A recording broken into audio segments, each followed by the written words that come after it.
আপনাদের সম্মুখে সংক্ষিপ্ত বক্তব্য রাখবেন মাওলানা মোহাম্মদ কাউসার আহমদ। باسمه سبحانه وتعالى والصلاة والسلام على جهاده والمكانة قال الله تعالى جاء الحق وزهق الباطل।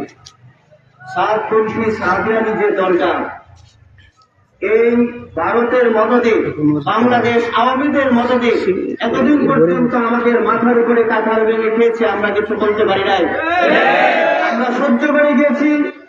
এখন কিন্তু সময় পাল্টে গেছে। আমরা জানি প্রবাদ বাক্য আছে, পিপিলিকার পাখা গজায় মরিবার তরে, ঠিক সেইভাবে বেশিরভাগ সরকারের পাখা গজিয়েছিল, তারা পলানোর জন্য ভারতে জায়গা পেয়েছে।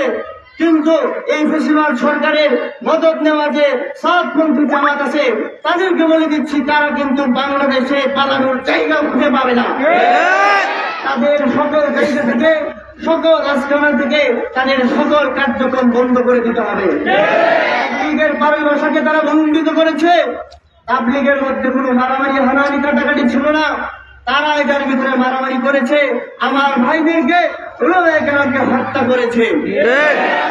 আমি মনে করি তাদের সময় শেষের দিকে এসে গেছে।